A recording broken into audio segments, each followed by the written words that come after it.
Hello student. आज के इस क्लास में आप सभी का स्वागत है। आज के इस क्लास में हम लोग पढ़ेंगे विद्युत धारा के बारे में, जिसका हमारा पहला टॉपिक होगा विद्युत आवेश। तो समझते हैं क्या होता है विद्युत आवेश। जब हम किसी विद्युत आवेश की बात करते हैं तो किसी पदार्थ का यह मौलिक गुण होता है और इस प्रकार का गुण होता है कि उस पदार्थ में हम लोग विद्युत तथा चुंबकीय प्रभाव को महसूस कर सकते हैं। तो बताया गया कि विद्युत आवेश क्या होता है। तो विद्युत आवेश पदार्थ का मौलिक गुण होता है। पदार्थ का मौलिक गुण होता है। तो विद्युत आवेश क्या होता है? तो विद्युत आवेश पदार्थ का मौलिक गुण होता है। और कैसा मौलिक गुण है? यह वह मौलिक गुण होता है जिसके कारण से उस पदार्थ में इस पदार्थ में हम विद्युत तथा चुंबकीय प्रभाव का अनुभव कर सकते हैं। का प्रभाव सबसे बेहतर रहेगा। का प्रभाव महसूस कर सकते हैं। ठीक है। तो विद्युत आवेश क्या है? तो विद्युत आवेश पदार्थ का वह मौलिक गुण होता है जिसके कारण से हम लोग क्या कर पाते हैं, उस पदार्थ में विद्युत तथा चुंबकीय प्रभाव को महसूस कर पाते हैं। ठीक है। अब आते हैं, यदि हम बात करें विद्युत आवेश के प्रकार की, विद्युत आवेश के प्रकार, विद्युत आवेश के प्रकार की, जब हम विद्युत आवेश के प्रकार की बात करते हैं तो जो विद्युत आवेश होता है वो होता है दो प्रकार से। कितने प्रकार के? दो प्रकार के। जिसमें पहला जो हमारा आता है वो रहता है धनात्मक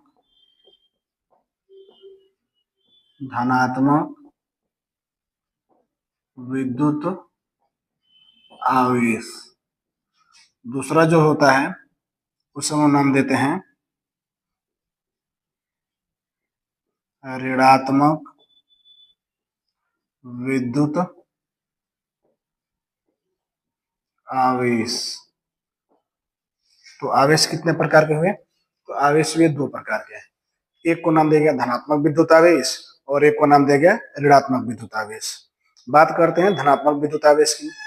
जब हम धनात्मक विद्युत आवेश की बात करते हैं तो इसमें क्या करते हैं, हम लेते हैं कांच की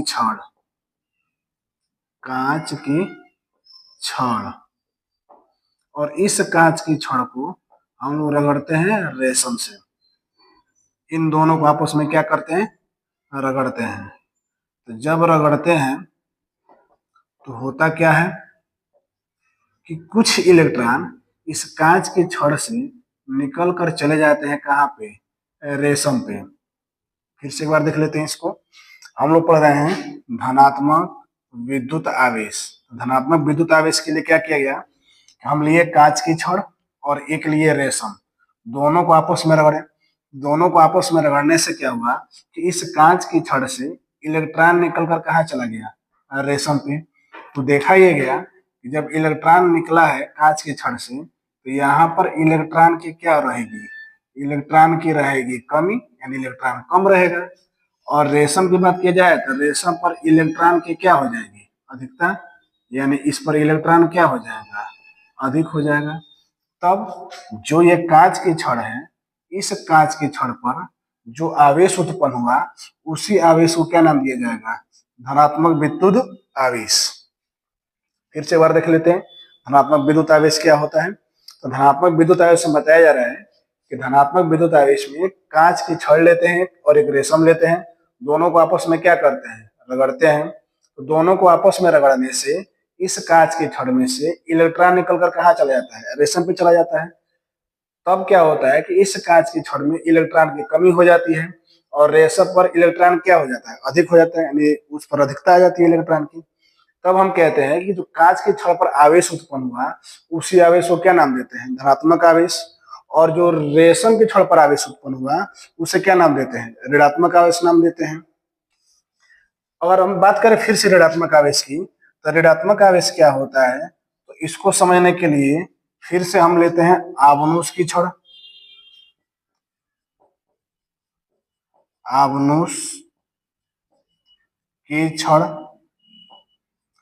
और प्लस लेते हैं बिल्ली की खाल,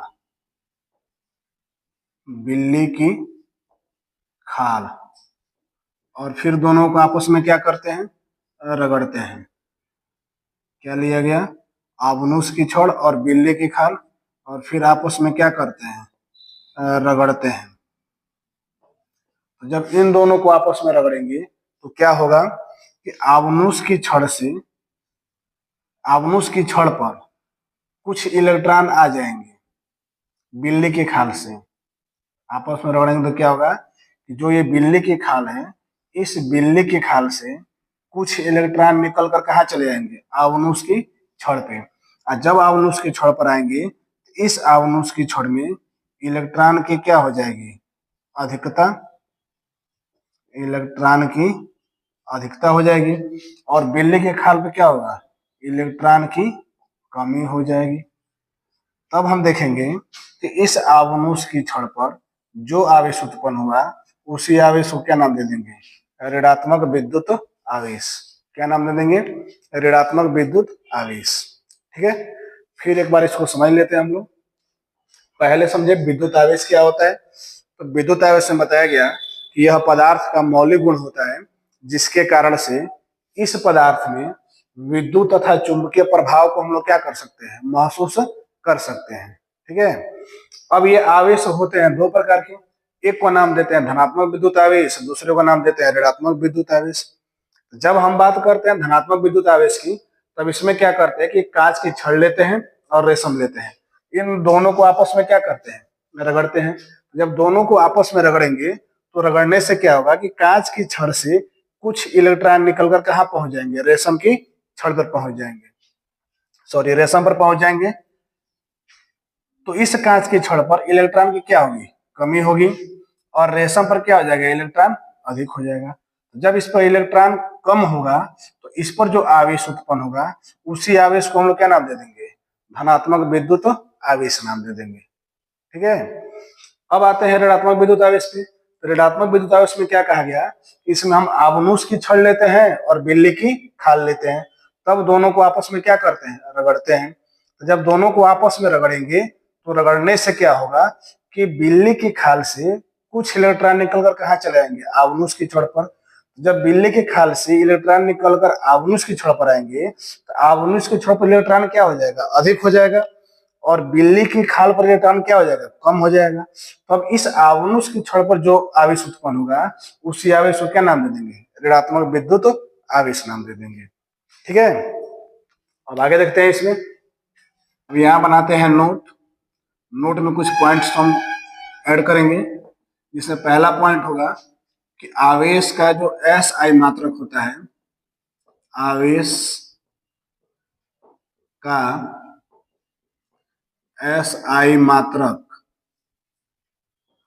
वो होता है कूलाम। क्या होता है, कूलाम होता है। ठीक है, नंबर 2 देखेंगे कि जो आवेश होता है यदि ये समान प्रकृति का है, समान प्रकृति के हैं,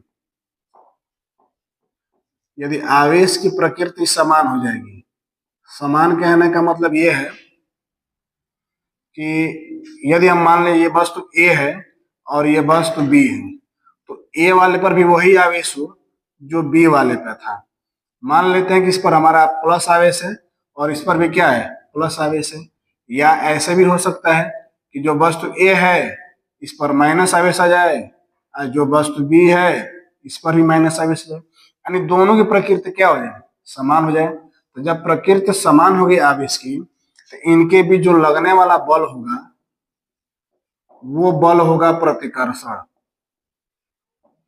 प्रतिकर्षण।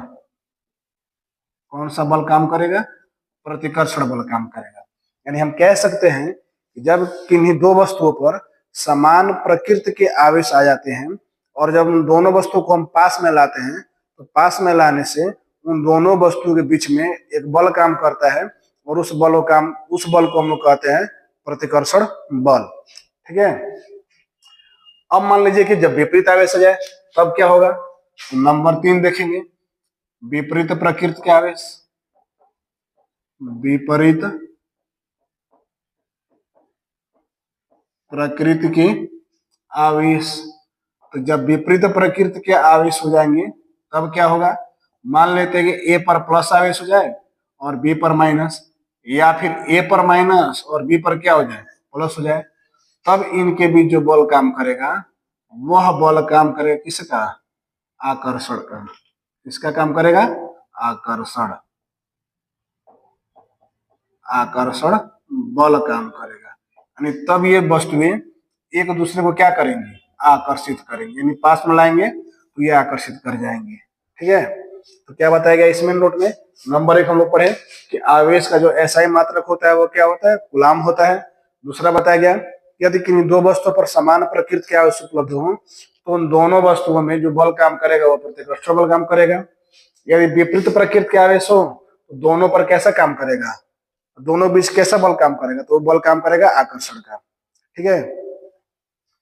एक पॉइंट और इसमें समझते हैं, हम मान लेते हैं कि मेरे पास दो वस्तुएं हैं, एक है x और दूसरा है y। इस पर जो इलेक्ट्रॉन की संख्या है, मान लेते हैं इलेक्ट्रॉन की संख्या वो है n। दोनों पे जो इलेक्ट्रॉन की संख्या है वो कितना माना गया, n माना गया। अभी क्या करते हैं, हम दोनों को आपस में रगड़ते हैं, और जब दोनों को आपस में रगड़ेंगे तो होगा क्या कि इन दोनों वस्तुओं में इलेक्ट्रॉन का स्थानांतरण होगा। x से कुछ इलेक्ट्रॉन y पे जा सकते हैं या y से कुछ x पे आ सकते हैं। हम मान लेते हैं कि यहां से कुछ इलेक्ट्रॉन निकलकर कहां पे चले गए, y पे चले गए। तब कहा जाए कि बताइए कि x पर जो आवेश की मात्रा है, x पर आवेश की जो मात्रा है वो कितनी होगी। फिर इसको एक बार देख लेते हैं। हमारे पास दो वस्तु है, एक है x और एक है y। अब इन दोनों वस्तुओं पर आवेश, दोनों वस्तुओं पर इलेक्ट्रॉन की जो मात्रा है वो समान है, और दोनों वस्तुओं को हम आपस में क्या कर रहे हैं, रगड़ रहे हैं। और जब दोनों वस्तुओं को आपस में रगड़ेंगे तो रगड़ने से क्या होगा कि कुछ इलेक्ट्रॉन हो सकता है x से y में चले जाए या कुछ y से x में चले जाए। तो जब हम रगड़े हैं तो हमने ये माना कि x से कुछ इलेक्ट्रॉन निकलकर y में चले गए, यानी x पर इलेक्ट्रॉन की क्या हुई, कमी, और y पर इलेक्ट्रॉन क्या हुआ, अधिक। तब कहा जाए बताइए x पर आवेश की मात्रा कितना होगा, चाहे y पर आवेश की मात्रा कितनी होगी। जब दोनों पर आवेश की मात्रा बात करेंगे तो आवेश की मात्रा Q बराबर हो जाएगा Ne। आवेश की मात्रा Q बराबर क्या हो जाएगा, Ne हो जाएगा। ठीक है। यानी जहां Q है वह Q x पर आवेश की मात्रा है, N क्या है, वो संख्या है इलेक्ट्रॉन की जो x से निकलकर y पर आए हैं, और E क्या है, इलेक्ट्रॉन का आवेश है। तो इस फार्मूले से हम लोग तय कर सकते हैं कि दोनों में से किसी पर कुल आवेश की मात्रा कितनी हुई। यदि हम बात करें इलेक्ट्रॉन के आवेश की, तो इलेक्ट्रॉन का आवेश E बराबर होता है 1.6 इंटू 10 का पावर -19 कूलाम। लेकिन ध्यान ये रहे कि यह जो आवेश होता है वो क्या होता है, ऋणात्मक होता है। जो यह आवेश होता है वो क्या होता है, ऋणात्मक होता है। ठीक है। तो यहाँ तक हम लोग पूरा आवेश के बारे में क्या किए, समझ पाए कि आवेश क्या होता है, कितने प्रकार का होता है, मात्रक क्या होता है। फिर से इसको एक बार हम रिवाइज कर दे रहे हैं। विद्युत आवेश की बात किया जाए तो विद्युत आवेश में बताया गया कि आवेश पदार्थ का वह मौलिक कण होता है, गुण होता है, जिसके कारण से उस पदार्थ में विद्युत या चुंबकीय प्रभाव को हम लोग क्या कर सकते हैं, महसूस कर सकते हैं। ठीक है। फिर बताया गया कि आवेश दो प्रकार के होते हैं, एक को नाम दिया गया धनात्मक विद्युत आवेश, दूसरे को नाम दिया गया ऋणात्मक विद्युत आवेश। जब हम बात करते हैं धनात्मक विद्युत आवेश की, तो इसमें क्या करते हैं, कांच की छड़ को रेशम से रगड़ते हैं। तो जब कांच की छड़ को रेशम से रगड़ेंगे तो कांच के छड़ से कुछ इलेक्ट्रॉन निकलकर रेशम पर आ जाते हैं, जिसके कारण से कांच के छड़ में इलेक्ट्रॉन की क्या होती है, कमी। रेशम में क्या होता है, इलेक्ट्रॉन की अधिकता। तब इस कांच के छड़ पर जो आवेश उत्पन्न होता है उसे हम लोग क्या नाम देते हैं, धनात्मक विद्युत आवेश। ठीक वैसे ही जब हम बात करते हैं ऋणात्मक विद्युत आवेश की, तो ऋणात्मक विद्युत आवेश में आवनुष की छड़ और बिल्ली की खाल, इन दोनों को आपस में रगड़ते हैं। जब दोनों को आपस में रगड़ते हैं तब क्या होता है कि बिल्ली के खाल से कुछ इलेक्ट्रॉन निकलते हैं और कहाँ पर पहुंच जाते हैं, आवनुष की छड़ पर पहुंच जाते हैं। जब आवनुष की छड़ पर पहुंच जाते हैं तो यहाँ पर इलेक्ट्रॉन क्या हो जाता है, अधिक, और यहाँ पर इलेक्ट्रॉन क्या हो जाता है, कम हो जाता है। ठीक है, तब इस छड़ पर जो आवेश उत्पन्न होगा उसे हम लोग क्या नाम देंगे, ऋणात्मक विद्युत आवेश नाम दे देंगे। ठीक है, अब हम बात करते हैं कि आवेश का मात्रक क्या होता है। तो आवेश का ऐसा ही मात्रक होता है, वो क्या होता है, कूलाम होता है। और इस कूलाम को सी से प्रदर्शित करते हैं। किससे प्रदर्शित करेंगे, सी से प्रदर्शित कर देंगे। फिर बताया गया कि समान प्रकृति के आवेश होंगे, यानी दो वस्तुओं पे समान प्रकृति के आवेश आ जाए तब क्या होगा, तो जब समान प्रकृति के आवेश आएंगे तो दोनों के बीच कैसा बल काम करेगा, प्रतिकर्षण बल काम करेगा। यदि विपरीत प्रकृति के आवेश आ जाए तब क्या होगा, तो जब विपरीत प्रकृति के आवेश आएंगे तो वहां पर क्या होगा, आकर्षण बल काम करेगा। यदि मान लिया गया कि दो हमारे वस्तु हैं, एक है एक्स और एक क्या है, वाई। अब दोनों को आपस में रगड़े, दोनों को आपस में रगड़ने से इलेक्ट्रॉन का स्थानांतरण होता है। जब इलेक्ट्रॉन स्थानांतरित हुआ तो दोनों में कुल आवेश की मात्रा कितनी हुई, तो उसके लिए बताया गया कि जब एक्स और वाई को आपस में रगड़े हैं और तब यहाँ इलेक्ट्रॉन का स्थानांतरण हुआ है तो इन दोनों पर जो आवेश की मात्रा होगी वो क्यू बराबर क्या हो जाएगा, एन ई। क्यू बराबर क्या हो जाएगा, एन ई, जहाँ क्यू क्या है, आवेश की मात्रा है, एन क्या है, इलेक्ट्रॉन की संख्या है जो स्थानांतरित हुए हैं, और ई क्या है, इलेक्ट्रॉन का आवेश है। और इलेक्ट्रॉन का आवेश कितना होता है, -1.6 न्यूटन का पावर -19 कूलम।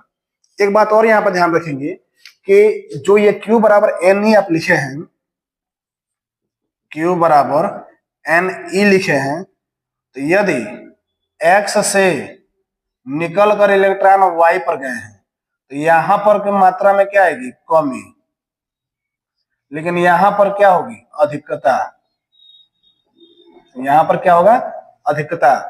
यानी जिस वस्तु से इलेक्ट्रॉन निकलकर दूसरे वस्तु में जा रहे हैं तो जिस वस्तु से निकले हैं उस पर इलेक्ट्रॉन में क्या हो जाएगी, कमी हो जाएगी, और जिस पर गए हैं उस पर क्या हो जाएगा, अधिकता। और इन दोनों में क्या होता है कि दोनों का परिमाण समान रहता है। यानी यदि इलेक्ट्रॉन यहाँ से एक निकल कर गया है वाई पे तो यहाँ पर एक इलेक्ट्रॉन की क्या होगी, कमी, और यहाँ पर वाई पर क्या होगा, एक इलेक्ट्रॉन की अधिकता।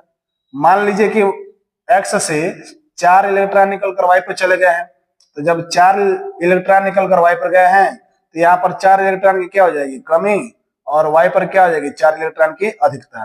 दोनों का परिमाण क्या रहता है, समान रहता है। और तब मात्रा के लिए हम फार्मूला लगा लेते हैं, क्यू बराबर एन ई। तो एक चैप्टर का पहला टॉपिक था विद्युत आवेश। उम्मीद करते हैं समझ में आया होगा आपको। फिर हम लोग मिलते हैं अगले वीडियो में।